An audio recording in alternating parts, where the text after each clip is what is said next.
Great. Well, we'll get started, and really a huge warm welcome to everyone. There may be a few joining us. So I'm Fiona Keir. I'm from Highlands and Islands Climate Hub.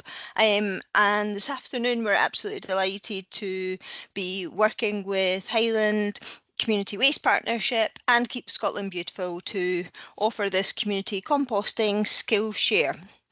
So I'm sure a few of you will be familiar with the Climate Hub, maybe have met some of our members of staff or been to some of our Skillshares previously, but I'm just going to go through a quick introduction as to who we are, what we do, and then I will hand over to Joanne and also our composting experts, Brenna and Lesley.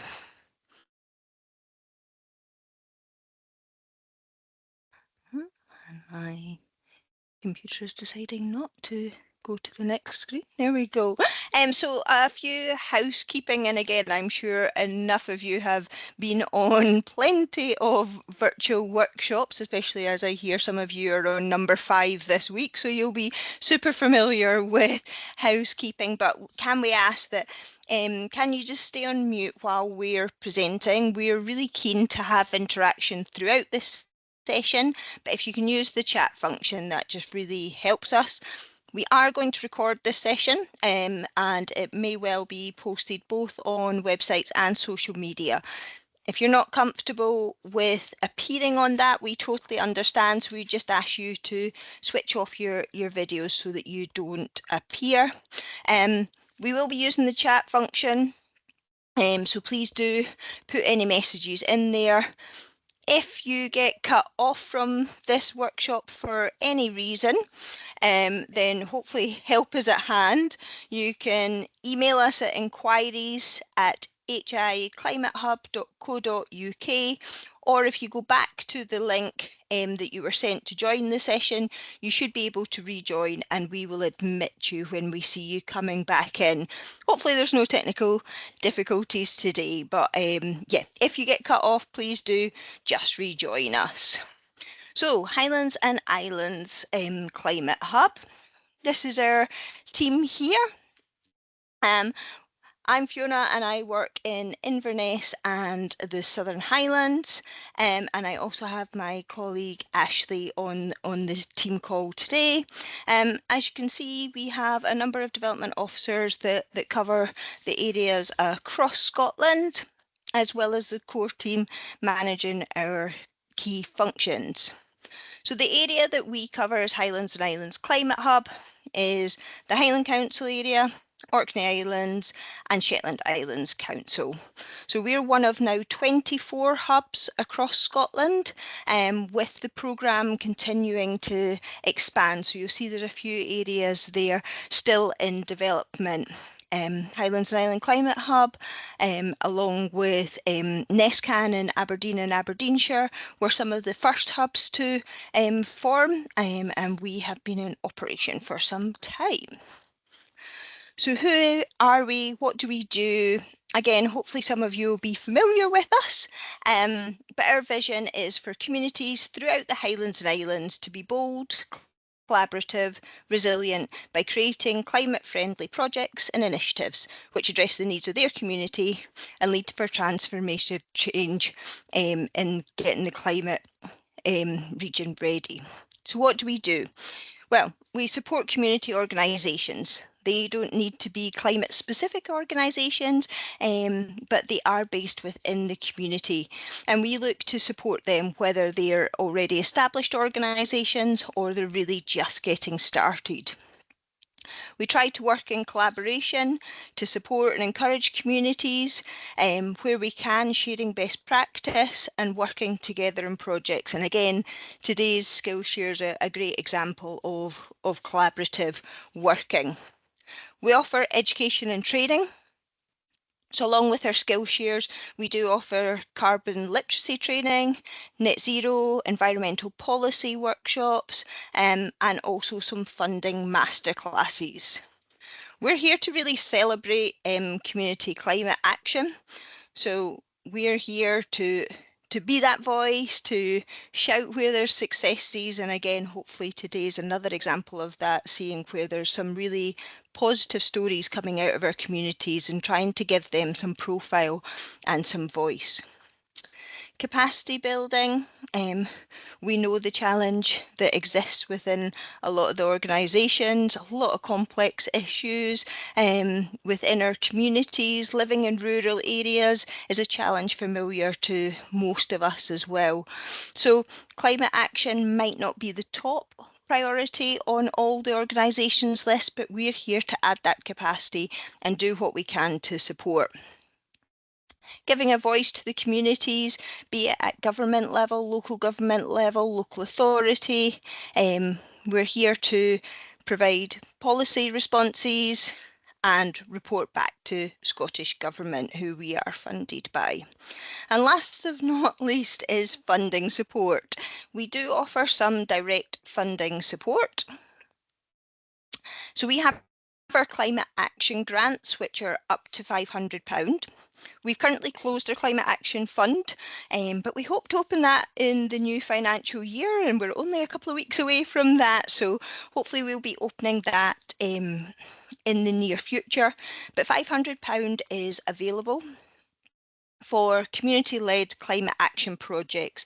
So again, some of the content that we're going to hear this afternoon, there might be some funding requirements from some of the organisations wishing to take that forward, and we do encourage you to get in touch with us, get in touch with your local development officer to see if we can support.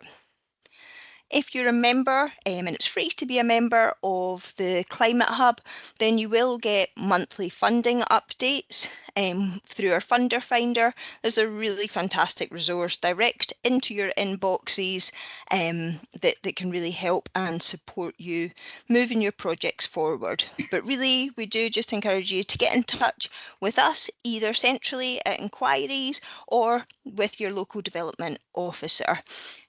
So my contact details are up in the right hand side, and on the left hand side of the screen is our generic inquiries email, and someone will be able to point you in the right direction from there, depending on where you are based. So that being said, I am so excited to hear far more about community composting. So I'm going to hand over to Joanne now. Joanne, I'm going to stop sharing and hopefully you can take over from here. Thanks.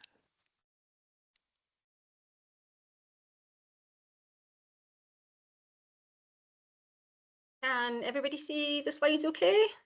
Yep, nods from Les, brilliant.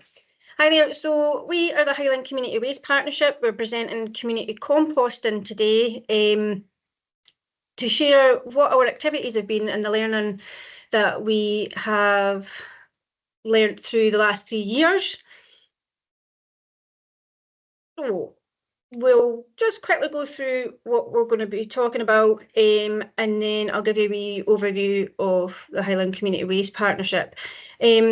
So we've done the introductions and everything with Fiona, the Highland Islands Climate Hub. The Climate Hub has been fantastic in the last 3 years, working with us, promoting a lot of our events, helping us with our stakeholder engagement, really getting the word out there and giving us lots of advice. So Joan and the team have been amazing, so a huge thank you to them. Then we're going to talk a wee bit about the Highland Community Waste Partnership. Some of you might not actually be aware of everything that we've done. It's not just food waste and composting. We've got another 2 thematics that we've been doing as well. Then we'll talk about the community composting schemes and the setup. Brenna, my colleague from Highland Good Food Partnership, will be talking about that. Then larger scale composting from Lesley Hawkins from Lochaber Environmental Group. We will refer to them as LEG because it's too much of a mouthful. Then the Highland In-Vessel Composting Network, Brenna and Les are going to share that together because they collaborated quite strongly with that. That was one thing that we really enjoyed with the Highland Community Waste Partnership, was exactly that, the partnerships between all the different partners. Now, they're quite far and wide across Scotland geographically, but we've really made a lot of ties and connections together, and the team have been jumping in with each other, helping out in different projects and events. So it's great to see a couple of our partners working on certain projects together. There'll be a few additional resources, and there'll be a time at the end for questions and answers. So if you've got any questions, I do encourage you just to leave them to the end so we can have a good discussion. The type of topics we're talking about, there could be quite a lot of like in-depth discussion about legislation or the logistics of things. So if you can keep that to the end, that's great. If not, put it in the chat and we'll keep a note on it. Right, so I am Joanne Dunn. I work for Keep Scotland Beautiful. I was contracted for 3 years, the life of the project. I'm a stakeholder engagement officer, so I was involved in helping out with our partners here, our internal partners, and also all the external partners in national organisations. So the Highland Community Waste Partnership came about through some national lottery funding. Keep Scotland Beautiful is the overarching organisation that helped coordinate it. My colleague Georgina, I think, is on this as well just now. She was the Keep Scotland Beautiful HCWP coordinator. And then there was myself and my colleague Ellie Campbell, who did quite a lot of the projects as well. And the rest of them are our internal partners. So there was 8 community groups throughout the Highlands. We've got Broadford and Strath. We've got Brenna from the Highland Good Food Partnership. We've got Lairg District. We've got Lochaber and I can't say it now, Lochaber Liverpool Community Trust. And I know Katrina's here, she's going to jump on as well. And then we've got Thursrow Community Development Trust as well. And we've got Lochaber, which is Les. So our overall aim of the project was to reduce waste and build a movement for more sustainable consumption in the Highlands.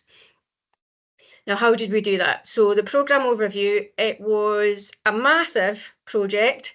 There was like 27 objectives. It was a huge project to undertake. And we had 4 outcomes that we were concentrating on. So we wanted to increase public understanding of unsustainable consumption choices and the patterns that contribute to climate change.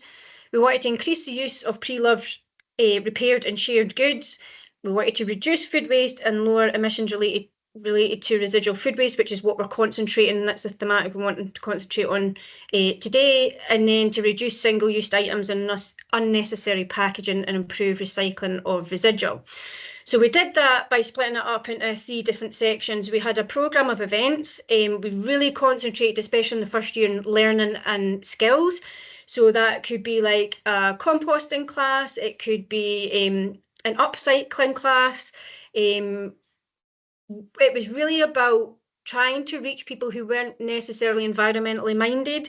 You know yourselves, if you start talking about climate change, sometimes it can put people off. It either panics them or they're just really not interested.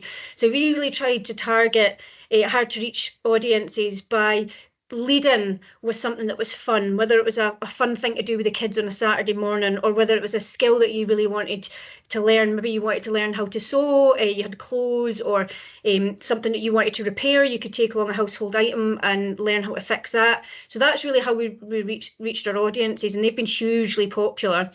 We had targeted projects as well. So there was certain things like in Vessel Network, we set up a zero waste food challenge. We have set up reusable cups and cup recycling schemes. We've done the Highland Repair Directory. So we've done quite a lot of targeted projects, and they were really quite meaty projects that 1 or 2 of our project officers led on, and then the rest of the partners supported across the Highlands. And then a communication strategy, so really raising awareness, understanding, engagement through our social media, through press releases, through our website, and that really built on that movement to reduce consumption.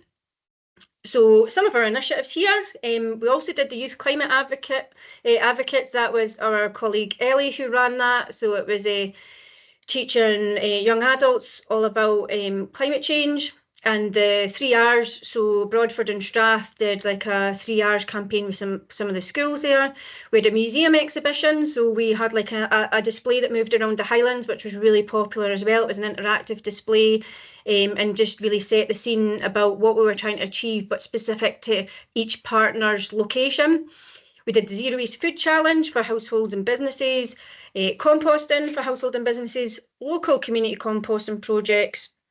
Then we also did repair cafes and sharing libraries, the Highland Repair Directory, which Katrina was in charge of and did a great job of. And then my colleague Ellie again did the cut box pilot, and we had some campaigns like the Choose to Reuse campaign and the returnable packaging pilot. And we did quite a few local projects as well for recycling and reuse. So the food waste reduction workshops that we did, Zero Waste Scotland Love Food Hate Waste, which is obviously its own campaign. We really built on that and made it specific to a lot of the workshops that we were doing.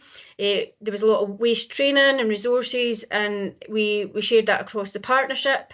Now these numbers here are for leg. We actually have more numbers across the partnership, but leg is leading today. So year one, there was 13, there was like 77 attendees. Year 2, 46, there was 607. So you can tell straight away that after like the development phase, we really started getting a lot of traction with the workshops.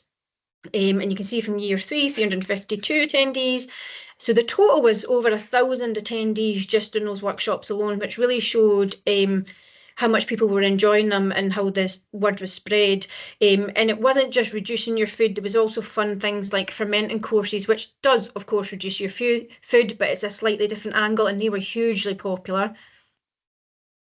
The community composting sites, Brenna from the Highland Good Food Partnership. I will move on to you, Brenna, and you can crack on with that. Sorry, you might have wanted to introduce yourself, but introduce you. Oh, no. I'll pass it on to you now, and just let me know when you want me to forward it. Thanks, Joanne. Yeah, lovely. Yeah, so nice to see everyone. My name is Brenna. I'm one of the project officers at the Highland Good Food Partnership. And yes, as Joanne mentioned, a large part of my role was to look at community composting and the feasibility of community composting. So as Joanne mentioned, we did a large part of the waste partnership was focused on that reduction element. And obviously in an ideal world, it'd be lovely to have absolutely no food waste at all. That would be ideal. We'd have people eating all their potato skins and yeah, but obviously that's not the world that we live in. So we wanted to make sure that we're kind of looking at both ends of that waste hierarchy, with the top being reduction and then the bottom being ending up in landfill. I'm sure many of you are aware that when our food waste goes into a landfill, it's not the most ideal circumstance.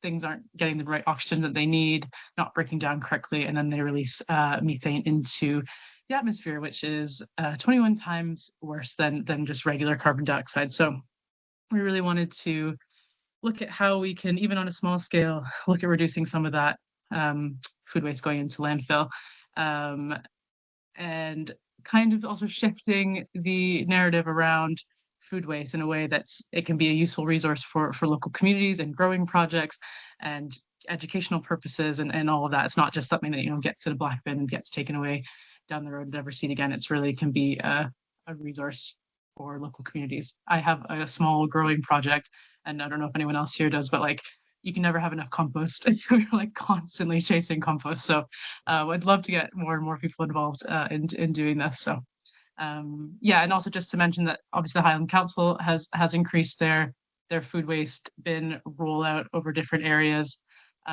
So also figuring out how we can sort of work in complement with those. And obviously that's a very large scale project, but these community ones are just as important, especially to those quite rural areas that they're not able to reach with bin pickup. Next slide, please, Joanne.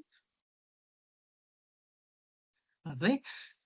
So just a couple different types of community composting, ones that we've come across, or when I first started to look into this, these were some of the common ones. So yeah, community growing projects were a big site for community composting sites, as it kind of naturally would happen. People probably have a lot of composting set up for their garden waste anyways on these allotments. So it just makes sense to try to introduce some food waste composting. The different drop-off networks, so that's people bringing their food waste from home and bring it to a communal site. There's also collection schemes that we saw a couple down south in England of people going around on e-bikes or bikes and picking things up and bringing them to their own sites.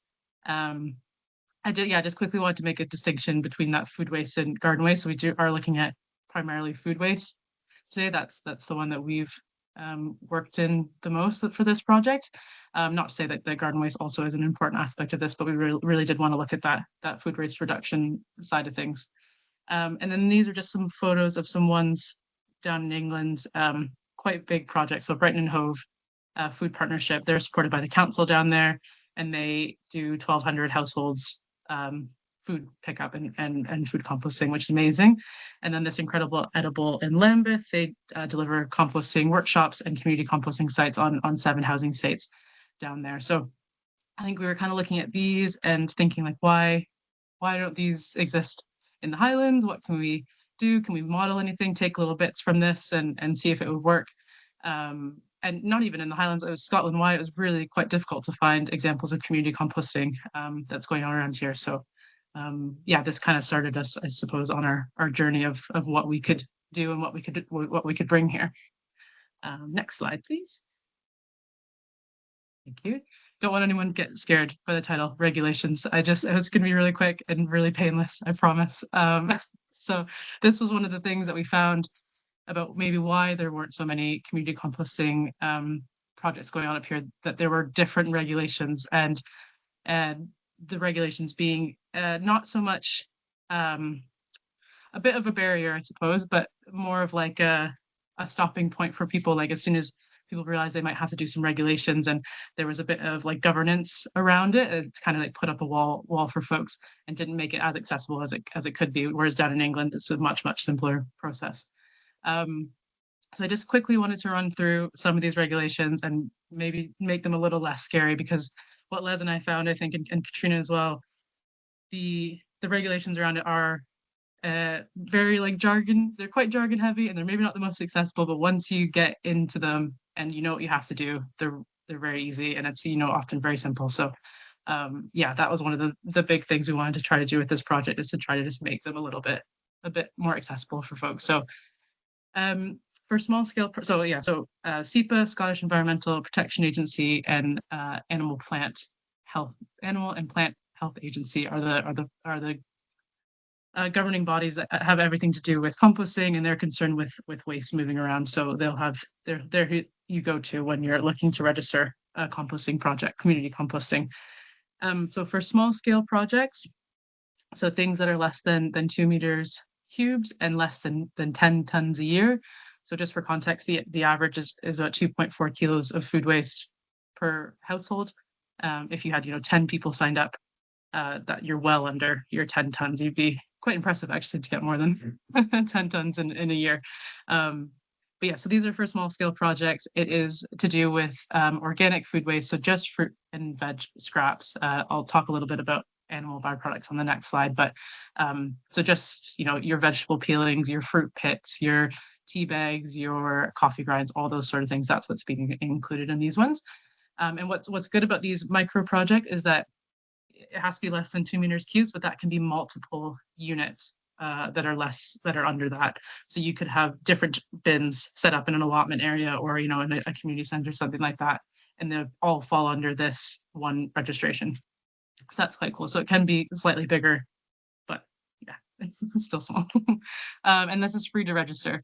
And it's a really simple 2-page document to fill out, just with your information, where it's going to be, what's the method that you're using, what you're going to be accepting from people, and that's it. And in my experience, like, we've gotten SEPA forms back. I think Carol Ann's on the call, who we did one of the composting projects with. We got it back right away, like I think within 48 hours or something. So usually very responsive, which is great. I don't want to maybe make a generalization in case they're not like that in the future, but in our experience, they were.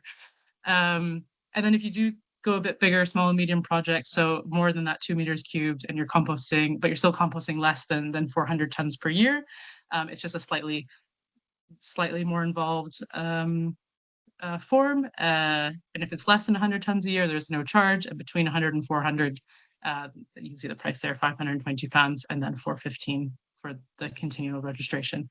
But again, that is just fruit and vegetable scraps, so no animal byproducts at all.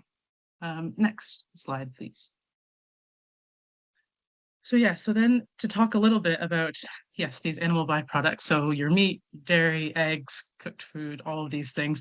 That's when things just start. It's still very, very doable, but it just becomes a little bit more, just a little bit more regulation around it.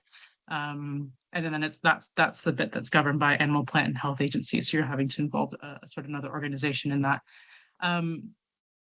You're still able to do it. It's definitely still, but I would say there's a little bit of trial and error with the process that you're using, because they do require that you get up to 60 degrees for a minimum of 2 days if you are processing any of these things. And this also includes eggshells as well, which I know obviously is a really popular thing people do in their home compost. So that's one of the things that we've had to tell people to not include in these projects. But yeah, so there is a bit of trial and error, and to understand the system that you're using to make sure it gets up to this temperature.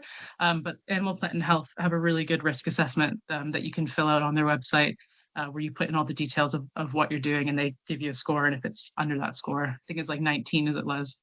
Yeah. Then you don't have to register with them, essentially. So you just have to do the SEPA registration. But yes, any questions about that, please ask us at the end, because we're more than happy. I think Lesley and I have both like spun our heads around going through regulations in the past couple months. So yeah. Yes, next slide, please, Joanne. Yeah, and then this bit was just about registering as a waste carrier. So if you were looking to do a pickup scheme, you would have to register yourself or whoever is doing it, your organization, as a waste carrier. And we ended up doing that with Caroline again at Kilmally, because we thought we might be able to take waste from the next door cafe. But that's also free to register if you're a charity or volunteer organization. That's just making sure that more so on the waste disposal side, like if you're having to get rid of your waste, you have to make sure that it's going to a licensed carrier. So this is making you then a licensed carrier, essentially. So that again, quite a simple process, like a 2-page document. And yeah, free for charities, which is great. And then the price there if you aren't at the bottom. But a lot of these, just to give a quick shout out to the highlandcomposting.scot website, which was made by Zero Waste Scotland and Highland Council. And that's a really incredible resource. We'll link everything at the end of this chat. But yeah, they do a really good job of laying out regulations and a sort of step-by-step process of what you might need to go through. But yeah, definitely a good starting point if you're looking to set something up. Next slide, please. Sorry, Joanne. Lovely. Oh, yes. And then just a bit of insider knowledge that SEPA are potentially making some changes to the registration process for small-scale composting later this year. So just wanted to quickly flag that in case anyone's thinking sort of down the line, it might just be a slightly different process. But they did do a consultation last year, and they do recognize that they're trying to make it a little bit easier for community composting to go forward and smaller scale composting. So we're kind of thinking that these might be in line with that. So just say to keep an eye out later in the year as these come in. Next slide, please, Joanne. Thank you. So yes, I hope that wasn't too regulation heavy, but necessary evil, unfortunately. So this, our pilot project with Kilmally Community Fridge and Garden. Carol Ann, who's the coordinator there, she's actually just on this call, and myself and her and Lesley all worked together to get this, our first sort of community composting project going under the Waste Partnership. And yeah, I think it's been really, really great. So I'm just going to talk a little bit about what we use, the bins we used, and then a bit about the process that we went through and the resources that we used as well. So Carol Ann, oh, sorry, I might just stay on that slide, Joanne. Sorry. Thanks. Yeah, Carol Ann has set up a lovely community garden at the back of Kilmally Community Centre, and they also have the community fridge as well. So we kind of knew that there was these different activities going on, and Les and myself went and saw the site, and we thought it might be kind of a good opportunity to do a bit of a composting project and sort of work with some of the garden volunteers already that were engaged. So we ended up going with a 200-liter hot bin that Leg provided, and then a 900-liter cold composting bin, which is that one on the right, which is just your standard composting bin. And that was, again, all under that micro projects SEPA registration, so paragraph 12 exemption, because they were both under 2 meters cubed. So they're all under the same registration. But yeah, we wanted to go with the hot bin because neither of us, we hadn't used one before, and it seemed to be something popular that kept coming up, and also able to break things down very quickly and potentially get up to a high temperature. So we really wanted to experiment with this. It's basically just, I don't know if many have seen it before, but it's basically like a really insulated wheelie bin. It's all made of styrofoam black, and yeah, so it's great. It's really good. And then we also had a cold bin just beside it, which was kind of modeled after those ones that Incredible Edible had done down in Lambeth. We just thought that once things go in the hot bin, they'll need a bit more time. So having another bin where things can be rotated in a bit further time to break down would be great. So yeah, so we have 7 households currently contributing to this. Fruit and veg scraps only, like I said, no animal byproducts, and small household paper and cardboard. There was a little bit of a learning curve with the hot bin. When we first started using it, it was just very, very wet. It was really hard to keep the balance right, I think. So we started asking participants to add some wood chips from a big pile. Yes, there's a little vent, sorry, I saw Georgina's question there about hot bins. There's a little vent at the top, but it's interesting, a lot of like traditional composting is you really have to turn it and get a lot of oxygen in there. This is quite different. It advises you not to turn it at all. So you're really just like stacking things on top of each other, which I think helps with the heat and helps break things down. But yeah, potentially that breathable part of it is maybe works against it essentially, especially with the wetness of it. Because you really are relying on like the mix being good. So you can't really get to it once it's in there. So again, lots of learning, and like I said, Les and I hadn't really a lot of experience with these, so like that was really great to know. And yeah, 7 households participating at the moment. People just come as they like to drop off. It's a pretty accessible area just behind the community center. We originally had thought that we might want to lock it, just to avoid, as you can see on that wooden one, maybe there's a little latch that we were going to put a lock on, and we were going to try to lock the hot bin, but I don't know if anyone's ever tried to like lock a styrofoam bin, but it doesn't really work. But we just thought that we wanted to avoid people putting in poo bags or just like putting their general rubbish in. It is on a bit of a path, so we just thought that might be the best. But to be honest, as far as I know, we haven't really had any issues with it so far. Touch wood.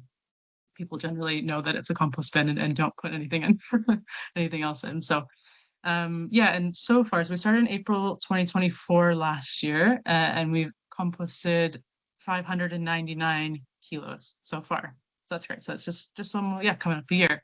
That's been really, really good.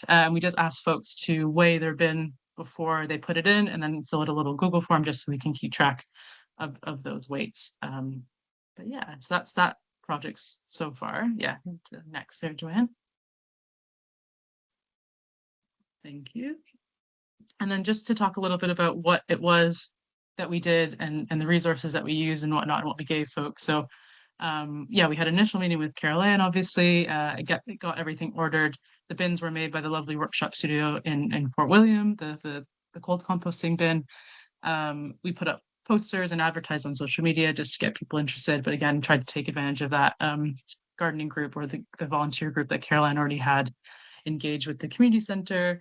And then we provided people that signed up with actually I think it's the 3.5 liter caddy. Sorry, that was my fault. 3.5 liter caddy, which actually some feedback we've gotten is that people wish it was bigger.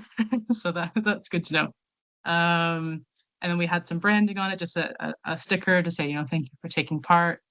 We had some guidance leaflets that went out, sort of like a membership guide, what it means to be part of a community composting project and what goes in, and just a bit further detail.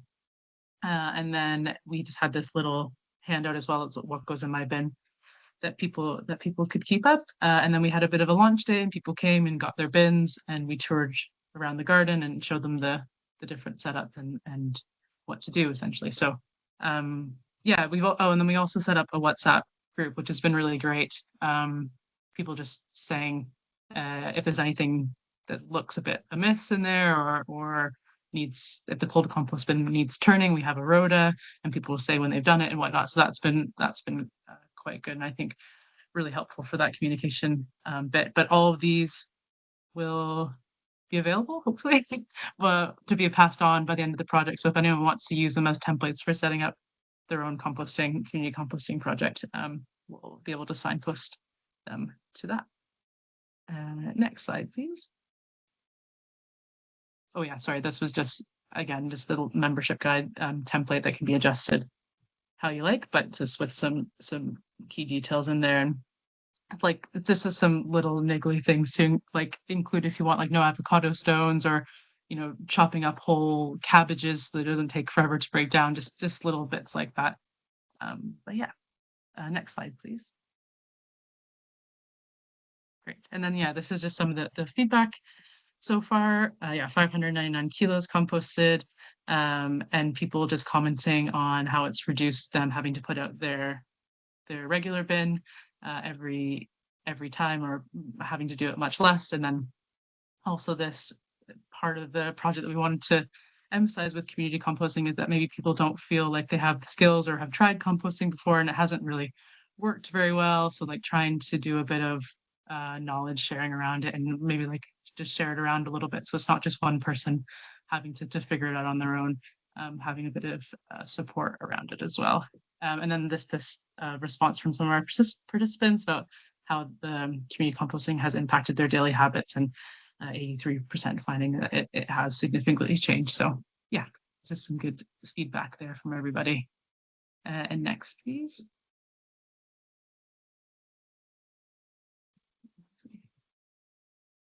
That's fantastic. Sorry, I just that cut off before I could read it. Yeah. The avocado stones are a real pain. They sometimes you find them sprouted, which is kind of nice, I guess. You get a new plant, but yeah, for the most part, they just stay in there. I've seen people make buttons with them actually. Maybe that's the next thing we could do. Yeah, so then we had the Kamali project, which was going ahead, and then we decided to try to expand a little bit, and this was another project officer, Claire at Velocity, who got in touch, and we kind of did a little bit of work around how we can do the same sort of project, but just in a different place. So this was just an Inverness homegrown. They have a community garden. You can kind of see it in that picture just behind there. It's just some lovely beds and a gazebo and a bit of a composting setup already for garden waste. But yeah, so this was a little bit different. We had a bit of learning, and Les had found out about these Jura composter bins, which are raised and insulated and lockable as well. So we decided to test these out, and they're quite cool. Especially this is in a bit of more of a public space, so they wanted something that potentially could be lockable, and was raised up to avoid any issues with pests or vermin or anything like that. So this combination was with a Jura bin and a hot bin as well. But we had a really good launch day for this. We had 18 at the launch, and then 13 ended up signing up. So hopefully we'll be able to get some info and some data out of them before the project wraps up at the end of March, a few days. But yeah, it's really cool to see how having one project kick off inspires other people and makes people feel like they can do it on their own, and just sort of snowball effect, really. So yeah, next slide, please, Joanne. I think I'm passing it over to Katrina quickly, just because she had a similar setup in Ullapool, and she's just going to quickly talk to us about that as well. Thanks, Brenna. Yeah, I'll just give a little bit of an introduction to the project that we've set up in Ullapool. We don't have any food waste collection there, so just through interactions with the community, it seemed like there was quite a lot of demand to have some sort of community composting project, and we basically replicated what Brenna and Les had done at Kamali, and we went with the same bins that have been used at the homegrown project. So we've got one of the Jura rotating composters, and then one of the 200-litre hot bins as well. So the project's in very early stages at the moment. We just launched in February, so just last month, but we do already have 19 participants signed up. And we did sort of have to pause the sign-ups because we were getting a lot of people wanting to get involved, and we were a bit worried about the capacity and if we were actually going to manage to keep up with the demand. So we put a bit of a pause, but we've just expanded into a second site, so hopefully we'll be able to invite some more people to join as well. So yeah, it really seemed like there was a lot of demand in Ullapool. One of the main issues we had was actually finding sites that we could use for community composting. There's not really a community garden in Ullapool as such. We do have allotments, but they've already got their own composting system, and there's access issues and things, so they didn't really want us to set something up there. So we reached out to local businesses and different groups, and Lochaber House, the care home in Ullapool, very kindly said that they have quite a large garden, and they're not using it all, so they would be happy for us to use a section, and they would really like to support the project. So that's where we set up first of all. And then recently we've just agreed with the village hall that that's where the second location is going to be. So each location at the moment we've got one hot bin and then one cold composting bin as well. So really similar setup to what Brenna described. And we took their advice about the composting material being really wet in the hot bins.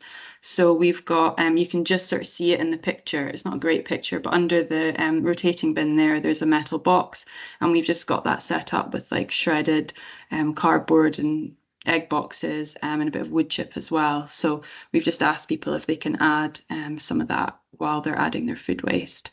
But yeah, so far it's been really, really positive. We've had some great feedback. Just the other day I got an email from someone just saying, thank you so much for setting this up, because they're just so excited to have the opportunity to compost. And I think there's quite a few people who don't have gardens and things in Ullapool. So it's been a great benefit for them. I'll pass back over to Brenna now. Thanks, Fiona. Yeah, I just wanted to finish off just with some learning so far and what I've sort of seen. I think, yeah, like I said in the beginning, that demystifying the regulations has been a huge thing. As soon as we had Kilmally set up and we were able to say, look, like we were able to set this up. This is what's going on. This is the regulations we did, and we were just able, people are then take to the idea a lot easier. That's what I found, anyways.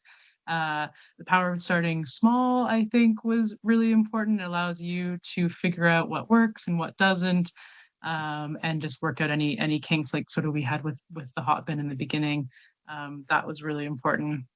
Again, that shared knowledge piece that goes in hand to hand with the regulations bit. And just being able to work across this partnership has been a real value in that, I think, and having all of us working in different places and being able to replicate ideas all over the Highlands has been fantastic. It's really cool to see how things kind of multiplied in a way. And then also, Les and I are going to talk about this a little bit later, but this in-vessel composting network that we've created just to try to keep everyone in touch beyond the end of this project, and just try to keep that knowledge sharing going, and just trying to see what's going on in the Highlands, just so that information doesn't get lost with the project, essentially. But yeah, I'm sure we'll talk a little bit more about learnings and stuff later, but that's just so far how it's been. But yeah, I think that's me. Thank you so much for listening. But I'll pass on to Les, who's going to talk a little bit about some of the larger scale composting that she's done. Okay, well, that was great. Thanks so much, Brenna. Not quite sure how I'll follow that, but anyway, I'll give it a go. So I'm Lesley Hawkins. I'm from Lochaber Environmental Group, or as Joanne said earlier, it will be Leg from now on. So yeah, Lesley from over at Leg, that we are quite a large area of the Highland, similar to lots of other areas. They've got that rural derogation. So apart from Fort William, Cool and Copper, that will be getting a food waste collection pickup from probably May, June this year, the rest of us, there is no other way of getting rid of food waste. So it's really important for us. So Joanne, if you don't mind, next slide. Thank you. I just put this image in here because we did use it at the food waste and composting one the other day, just to sort of give the idea that businesses or community composting sites do work on a different scale to home composting. They are composting a greater amount of food waste. Some, as Brenna's already talked about, some may want to include animal byproducts, eggs, dairy, meat, etc., and that obviously impacts the solutions and the regulatory processes needed. This is part of the presentation to provide some information on a few solutions that we have been able to put in place during and through the Highland Community Waste Partnership, and obviously goes hand in hand with the community composting solutions that Brenna's just discussed. So if we go on to the next slide, please, Joanne. So a couple of things. Hot bin rehoming. We were very lucky to have two different individuals over the period of the Highland Community Waste Partnership who got in touch with us and offered some hot bins that they weren't able to use anymore. So we were able to take those. We had interest from this was over a different period of time, but both went to local primary schools, and one of those primary schools was also supplied with 2 bokashi bins at the time, because we wanted to see how people might take to using bokashi as an alternative to composting. We were invited to both schools to talk about the work we do. And to deliver the bin and provide a session on the importance of reuse and recycling, and that obviously includes food waste recycling. There have been some challenges faced because at both schools the teacher and staffing changes impacted those projects and those pilots.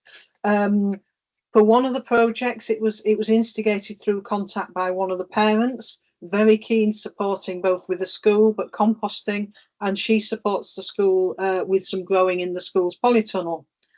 They are using the hot bin, and they're also using, and they've got some compost ready already, but one of the things that happened there was they had 100% change in school staffing between April and June last year, just after we provided the bin. And you can imagine 100% of school staffing turnover really impacted how that project went. The breakfast club stopped, and that was why they were using the bokashi bins to start looking at any breakfast scraps going in there and being bokashied.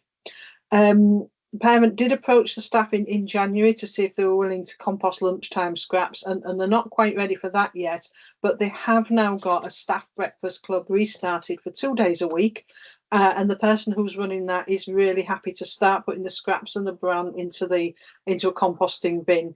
That will then be stored when you need to store with bokashi once that's been once that's ready. It needs storing for a couple of weeks, and then she's hoping to add that mix into the hot bin to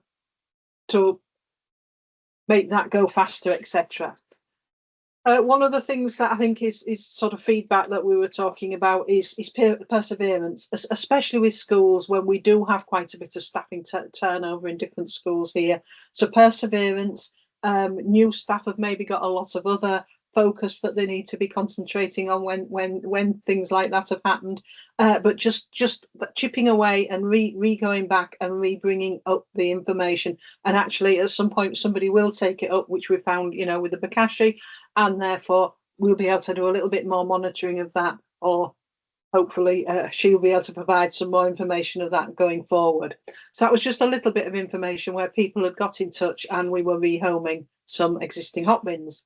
So if we can go to the next slide, please, Joanne, if that's okay. So we're going to talk here about rehoming of a rocket A700. So earlier on, Joanne explained that there were first year we were looking at workshops, events, etc., and then we started to look at some of the project work. Well, one of the focus for LEG initially was to relocate and refurbish a rocket, and that was part of our larger scale composting solution work. to do that, we knew we had the Rocket A700, and that's a large. If you look to the bottom right of that of the screen, you'll see it's quite a large machine. It is a powered machine, so a little bit different to the type of solutions we've been talking about up to now. So we had to undertake a selection process. It was very hard. We wished we'd had a composter we could have given to everyone who applied for that, because there was some, there was some really fantastic applications there.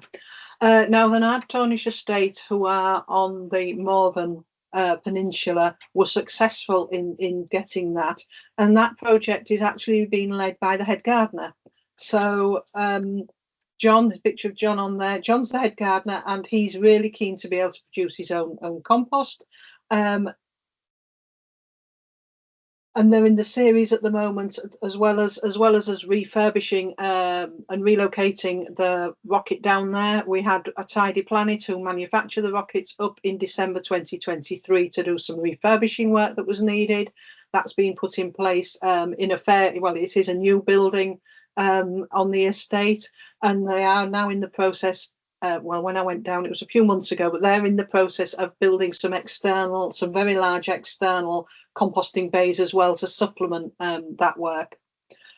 Originally, John, we wanted to be sure that he knew the workings of the machine and how it was going to do the composting, etc. So originally we went for the SEPA form for the organic waste only.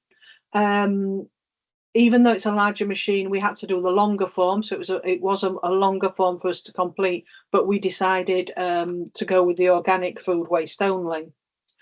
John started composting in Easter 2024. They take food waste from holiday cottages on the estate, and the information's logged in a book near the composter, where it takes information about the weight of the food, it's weighed and tallied. It's then logged into a book along with 2 temperatures that the rocket logging unit gives. It gives 2 different temperatures within the rocket for that. It was becoming clear that the customers didn't always read the instructions. I think it's probably the nice way of putting that. And it became increasingly important for John to make sure that he had to increase that SEPA exemption to include meat products, because within the food waste that was getting left for him were becoming some animal byproducts. And once he was going to take animal byproducts, he changed that SEPA exemption. You have to do a yearly renewal. So when he did the renewal, he's amended that to include meat products. And therefore, the importance of monitoring the temperatures also increased, because, as Brenna said, you've got to make sure that within the composting process, the meat waste is at a certain temperature, a certain period of time. So if we can just go to the next slide, please, Joanne. So some of the learnings that we've got from Ardtornish, hopefully you can see the very top picture on the right is a picture. When we saw the original picture of the rocket from the side, on the top was a big round hole that had a cover on it. Now, then that picture up there was actually, we went up and we took the cover off, and we took a photo of the food waste that is being put into the rocket there. So there's the food waste goes into that, it's weighed. But John was finding that the variation in food waste collected between high and low season has been a learning experience, and he's had to make sure that to counteract it, he can amend the speed of the rocket. So it's got like an Archimedean screw going through the middle of that, so he can speed that up or slow it down. So he's had to be able to change the rocket speed to counteract the number of food waste going into that. At some points in the year, he's had to put supplementary greens from the garden in there to support a more consistent throughput. One of the other biggest learning curves for him has been the fact that depending on how many people are in the different holiday cottages, there's sometimes there's a large group come together, and sometimes he'll have large groups coming in, and there might be a bigger amount of pasta or a big amount of cooked vegetables, so it can lead to too much of one type of food going into the rocket. So that's where he's had to be able to learn to to have a consistent, to be able to add other things to have a more consistent input to that. So the different types of food, the different types of, if they've got large groups coming in for maybe a week or 2 weeks, then followed by smaller groups, which may use, might be cooking different things. They've always had to be, he's having to amend things as he goes along. He's learning how to balance out and accepting it. Sometimes he has to recycle something through the rocket a second time. If it has been held, once it's come out the first time, he holds that in a sealed container to cool, and then he feeds that back in as a supplementary brown material. And I'd forgotten to put the photo on, apologies. There was another photo I'd got where you could see that there was some larger, instead of the compost that's on the left bottom hand picture, it was some larger, hadn't broken down to be as smooth as that compost you see there. So he's learned to put that back in, and then that becomes a brown from there. The last thing is he has had to put in a system of checking the food waste collections. He was finding things like plastic waste, used sauce sachets, sometimes cutlery, and other unwanted elements were being found in the food waste bins. So he's put into place a system of checking that food waste, and also taking Tidy Planet's advice. They had to put information on the waste collection buckets. They don't want food going into the bags, yet some customers were using bags to put the food waste into. So John has to take the food out of the bags because he has been told that sometimes the inclusion of these can cause machine malfunctions. He says that working with Tidy Planet has been really positive. They are on the end of the phone if he needs them. If he needs any support from us, we're on the end of the phone as well. And he's also recognises the advantages of being part of the Highland in Vessel Composting Network. And I know Brenna and I will talk about that later, but how that has been really useful for him for finding out how other people are composting. They have composted between April and December 814 kilos of food waste. So can you go on to the next slide, please, Joanne? Okay, so that was one of the start off for me anyway, looking at some of the larger scale composting. And then we'd worked with Brenna to look at the Kilmallie community composting site. And we started to look at whether there are any other composters available. We did have some feedback that the compost wasn't necessarily easy to remove from the hot bins because they've got like a removable door at the bottom of that. So it's not always easy to remove from the hot bins. And also some community composting and some composting sites wanted to be able to lock the composters. So we did look at some other solutions. I found the Jura. It isn't the only rotating composter available. There are lots more, but we wanted to trial something that was vermin proof. People were really sure they didn't want to have it easily damaged. So the Juras have got a galvanized metal exterior. I don't know if you can see from the bottom right hand picture on your screen, they are very well insulated inside as well, so they do get the heat quite quickly. They are off the floor, so again that helps with the vermin proof. And they we were saying earlier about air and being able to turn the compost, because you turn these when you put new compost in, you are getting sort of air in there. And they have some, I don't think I've got a picture where you can see it here, but they do have holes in the side of them, small air holes in the side to help with the keeping the aeration in there. And there isn't any power required for these. You know, you don't have to have this connected up to the mains anywhere except human power. So next slide, please. We've got a couple of different pilots going on with some Juras at the moment. We've got a very large one, which I'll talk about in a minute, at Knoydart. And then we have two smaller ones. We've got a JK125 at a community garden called Green Fingers, and we have a JK270 at Craigdhu Croft. They are only just starting, so apologies only that I'm really not going to have as much sort of data on these to show you. Both of them are starting and will be for organic waste only, so they've done the much shorter SEPA form. The reasons we've chosen these two is for Craigdhu Croft, we are really keen to see how quickly this gets up to temperature with the smaller household levels of food waste, along with some garden waste. And we want to see how quickly it gets up to a temperature, and more importantly, we want to know whether by getting it up to temperature, in theory between 60 to 70 degrees, will it stop the seeds that may be getting in there? Can we kill them? Basically, we're wanting to see if we can use this to get a compost that, if we've got some garden waste in there, we're killing the seeds as we go.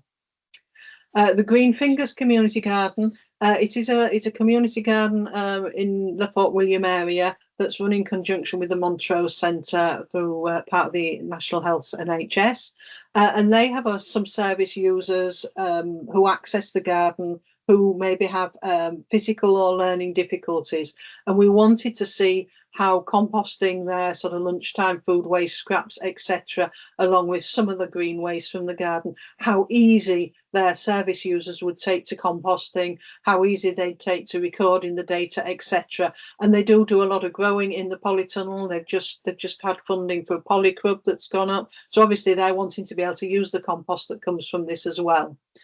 A very first bit of learning from us has been highlighted, and maybe we should have had the size of the machines the opposite way around. We maybe should have put the 125 across at Craigdhu and the larger one at Green Fingers, but that's something that can easily be resolved if we need.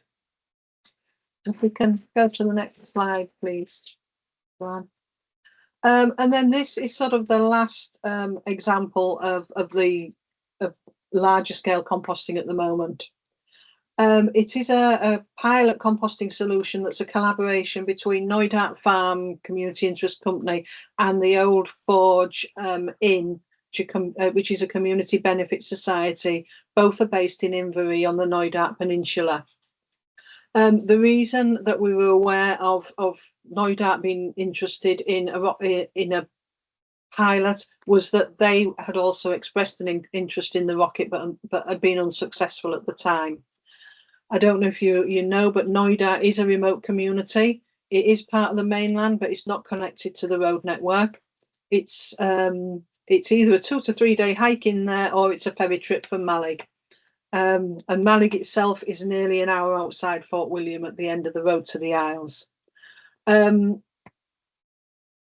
Any food that's not grown to go to Knoydart has to come in via a ferry journey, and all the food waste that has been produced at the moment has to be transported along with mixed and residual waste by skips on a boat as well. So what we were finding from that, the funding from the Waste Partnership has allowed us to purchase a larger Jura here. So here we've looked for a JK 800, and there are a couple of pictures there of the Jura. The one at the bottom is in its new sited place, and I'll go through why we've resited that in a minute. There's a picture there of one of the guys there, and Harry's the guy who actually turns the composter for them, because it's a larger size and it is manual. You know, it does get heavy, so Harry does that. And then you can't quite read the temperature gauge on that, but we do know that we're getting very good high temperatures from the Jura. So if we can go to the next slide, please, Joanne. Okay, so progress to date. We've done a lot. We've actually got quite a lot of learning, even though this only got to Knoydart in December 2024. So less than 3 months. It feels both much longer and much shorter for various reasons. It is one of the larger Jura manual models. We did discuss between the inn and the farm. Well, they discussed between them where to site that, and they took the decision that it would be best placed at the back of the inn, so that the food waste can be put directly into it at the end of the night, and then the compost, when ready, can be loaded into containers and moved the short distance back to the farm. I've also put on there, and again, this is some support work that Brenna's been doing with the Old Forge. They have participated in the business Zero Waste Food Challenge that's part of Zero Waste Scotland's offer, and Brenna, as part of Highland Good Food Partnership, helps and supports organisations who take that. So once it was put in place, it was quickly put into use. And the reason I'm able to put that they are putting both in their spoilage, prep waste, plate waste, and coffee grinds is the fact, as part of the food waste challenge, organisations are asked to identify how much spoilage they have, how much preparation waste they have, and how much plate waste they have.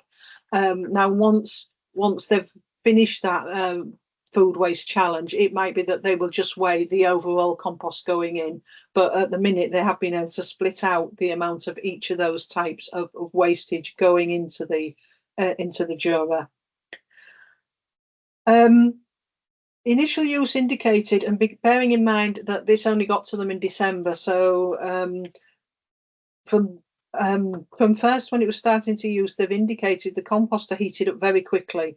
It's consistently reached between 60 to 70 degrees C in operation, which we've been absolutely amazed by.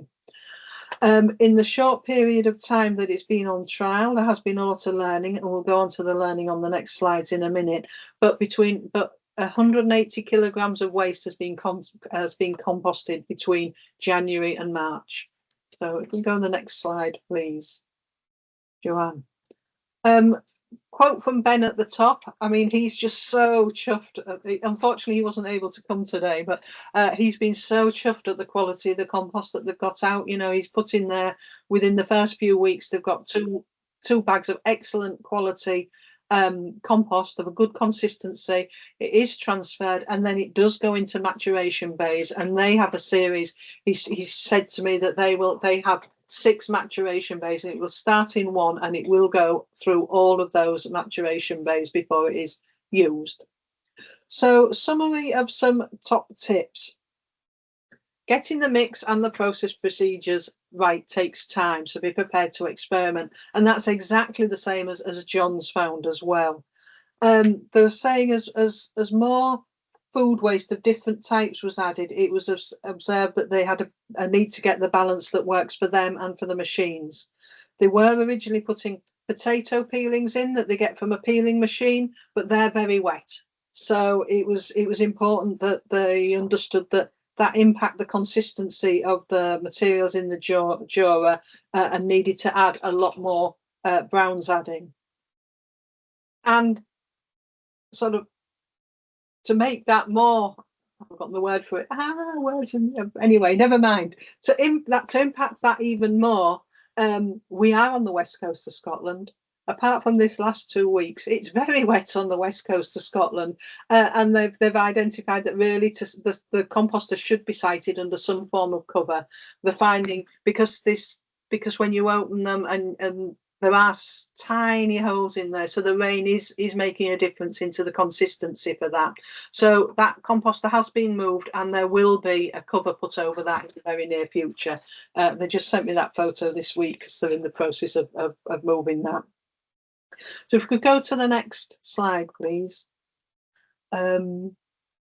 So ensure the food waste isn't too wet unless you can add lots of browns to counteract this. They have found that changing to sawdust has helped improve the mix and the quality of the compost.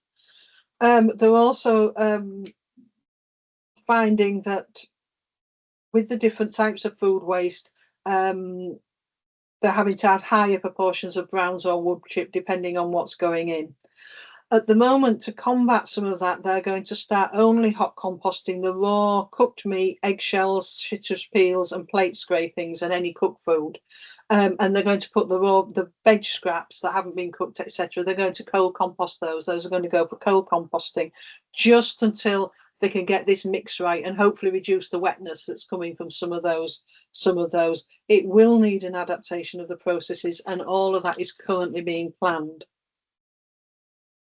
Another thing that's affected their input of what's going on is sometimes because of the remoteness of Knoydart, there are times when the produce arrives and it doesn't have a long shelf life left, and some of that has been spoilage that's had to go into the composter. You know, they gave examples of one of them being at a time when it was quite a lot of fillets of fish that were just too close to the use by date, so that had to go in. So they're finding, with greater knowledge of the workings of the composter, that they'll be able to understand what to put in the composter with that to make it leading to less bin waste for that. Other couple of tips they've said, if you know any local composting enthusiasts that have got lots of great knowledge to share, ask them for input as well. And also potentially identify additional volunteers to support a rota for when it's up and running, because at the moment they're at their not busy time. You know, it is ramping up, but they know that once the covers start going up from April onwards, they might need some volunteers to help with this rota. So we can go to the next slide, John, please.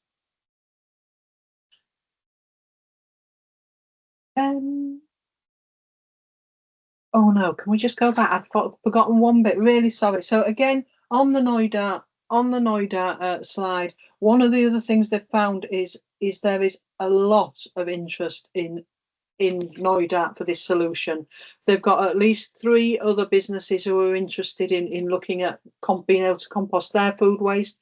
There needs to be a debate in the community about how it might work and what costs might be associated with it. But what they're really trying to do is reduce the amount of food waste leaving the area on the boat. I mean, they're saying that sometimes if it's hot weather in summer, because they have to wait till the skips are full, sometimes food waste can be sat there waiting quite a while to get off the peninsula. So they know that there's a lot of interest in the community, and the hope that the learning of this pilot, and we are learning so much, will improve the impetus to get others involved and develop a system that will allow more community composting options for that food waste coming off there. Sorry, so next one. Sorry, Joanne. And then we know that we're very close to time, so we've not got long to talk about this. And I did see Louisa was on the call as well, so I just want to put out a shout out to Louisa from SAC Consulting and part of the HIE Tech Hub. Very quickly, we're going to tell you a little bit about the Inverness Composting Group. So next slide, please, Joanne. We've identified, I think, with all the work that we've done between Brenna and myself and people who have been supporting us, we need a platform to share information. There's the fantastic Highland Compost.Scot, but there's nothing better than actually talking to people as well and going, help.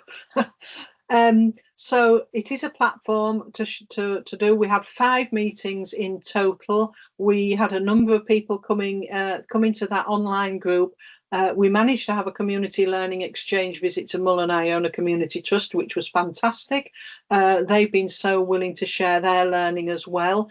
And we actually had some talks and input from SEPA and the Animal Plant and Health Authority, again, which is why we have that bit of inside knowledge that we hope they are wanting to simplify composting for community groups and for sort of smaller, even though this is larger scale, but it still would consider smaller scale when you look at some of the massive composting solutions that there are in place.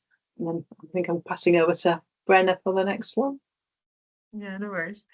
Yeah, let's just quickly wanted to say some of the things that we identified through a survey with some of the participants as the things that people were looking to address with the group. So legislation bit, which is that SEPA and APHA, external specialist support. So again, kind of getting SEPA and APHA on board, but getting other groups that have done a bit of community composting together and sharing learning. Information around funding and resources for sort of capital input in terms of buying composters or keeping projects going, internal support, so trying to create a strong network like this Inverness Composting Group, and a centralized information source like that highlandcompost.scot site that we'll hopefully be able to build on in the next little bit, and with some of these case studies that we talked about today. And then just to quickly flag that it's sort of transferred from this online group into a Facebook group that's welcome to anyone to join. I will shamelessly drop a link if anyone's looking to join. It'd be great. I think the more people that we have on there and chatting about what their experiences are and what they're doing in different spots over the Highlands, the better it will be. So I'll just put that there. Hopefully that works. So yes, please join and we can keep the composting conversation going. And I think that's us, Les. Is that right? Sorry, I was oh yes. Oh no, I have one more thing. These are just useful links. More links. Yeah, highlandcompost.scot website. We've already mentioned that. The Facebook group. The Highland Community Waste Partnership Legacy website will be up in the next little bit, so it will be signposting to not just food waste and composting, but share and repair, single-use plastic and packaging bits as well. So please keep an eye out for that. And like I said, the templates for posters and guides and whatnot should be available for groups to use as well. So I think that is us done. And I'm so sorry, we were worried we weren't going to have enough to talk about and not in too big of a question time, but now we've almost run the time out, so apologies. Oh, thank you so much for sharing all your experiences and your expertise. And we really do want to open up to any questions that anyone has, but also just to say that we will put together a resource file, and that will be sent out following the end of this session. So you will get all the QR codes and everything that Brenna and Lesley shared there, that all those resources will be put together in a document, and everyone will receive them by email following this session. Have to confess, it might be early next week rather than the end of this week, but it is coming, I promise. Yeah, if you've got questions, if you want to come on and chat, then please do pop up your hand or pop anything in the chat, and yeah, make use of the expertise that's online at the moment.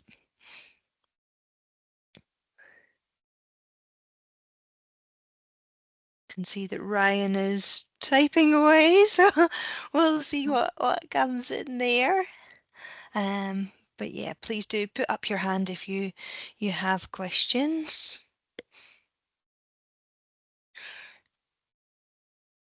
We can also put our emails in the chat if there's anything after the call that comes up. Yeah. Cool. Anna, we'll come to you in just 1 second. We're just going to answer Ryan's question that's come through in the chat, and then we will come to you. So I think are you aware of anyone using chickens as part of composting project? It's something I've done before at CSA Veg Fox Farm and worked at, but not as a community scheme. Do you mean like chicken poop? Or just Feel free to unmute yourself, Yeah, Ryan, if you want to come in. Can you hear me? Yeah. Can you hear me talking? Okay, my mic doesn't always work.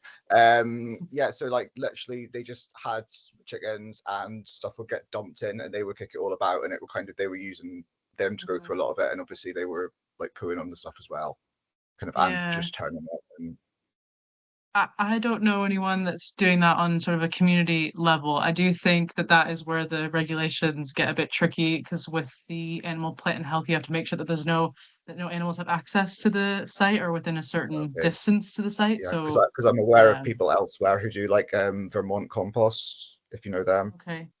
They do like a really big project where so they do collections and drop off, but they also have hens that pretty much, I think, feed themselves off the compost heaps, and they sell the eggs from them as well. But that's obviously different regs. Yeah. No, that's great. Do you know of anything else?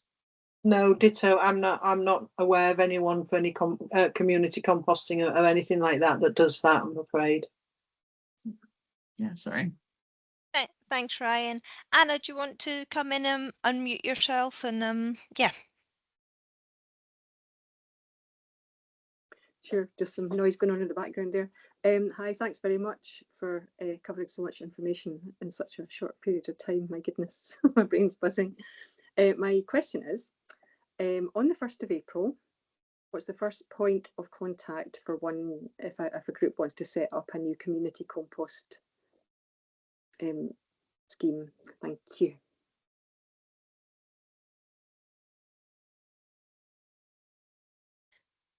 Yeah, so sorry, Anna, your question was what happens at the 1st of April? Who's there to support community groups? Am I right? Yeah. It's just, so, 1st of April, you wake up in the morning, I'm going to create a new community compost scheme. What do we do? Where do we go? My initial answer to that, Anna, would be look at the highlandcompost.scot. We are hoping to have a lot of the case studies and exemplar materials there. It might not be there quite on the 1st, you know. I'll be here a little bit longer from there, not you know, just a bit longer, so you know, please do be in touch. I might not be quite as responsive as I have been, and I'm sure that we'll be able to work with the Climate Hub as well to be able to signpost, and we'll have all the legacy materials available on the Waste Partnership. And I'm sorry I can't be more definite than bits from that. Georgina, do you want to come in there? Yeah, I suppose that's kind of a question for me partially as well. And yeah, I mean, Les, I think what Les said is right. I suppose just to jump in and say that I've actually just made a little note here because I had the exact same question, Anna, and it is on my list of things to pick up in the final week of the partnership next week. But yeah, basically, I'll do a little recce across the team and sort of figure out what the point of contact is for all of the work, I suppose, post March, and have that available. And off the top of my head, probably you'll still be able to get in touch via Highland Community Waste at keepscotlandbeautiful.com, and then we can redirect you, or potentially signpost directly. So we will be signposting to the Highland compost.scot website as well. So yeah, between us we'll figure something out basically. But yeah, it's something we're mindful of, so watch this space. Yeah, and as I said, and I guess sorry, Fiona. No. Sorry, Brenna, carry on. No, I was just going to say what Les said in the chat there, that Facebook page is kind of what we envisioned as also a bit of a live site that will hopefully carry on without us in post. And also we will be on it as more of a personal capacity, I would imagine. So yeah.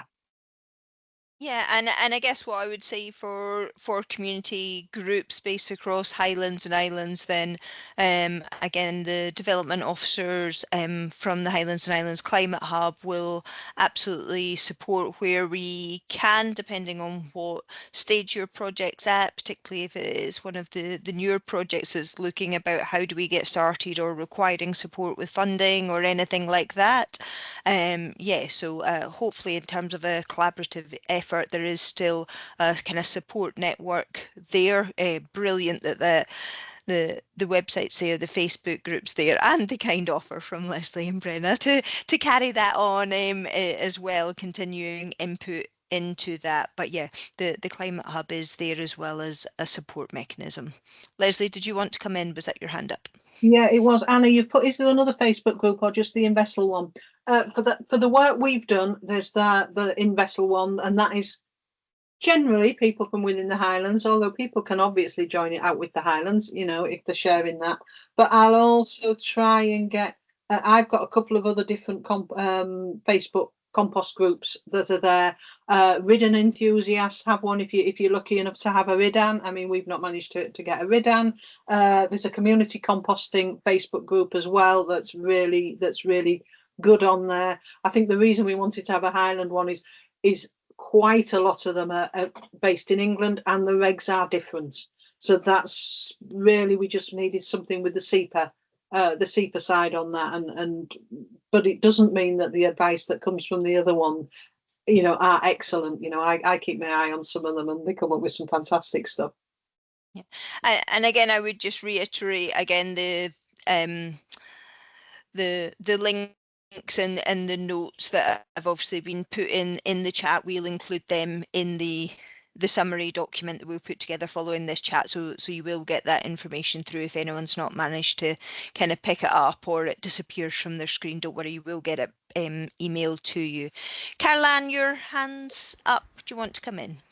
Hi, I don't have any questions. I just wanted to say thanks to Brenna and Lesley for all their support in helping Camali Community Fridge and Garden get our composting set up. And if there is anybody that is wanting any help getting set up at any point, we're happy to help.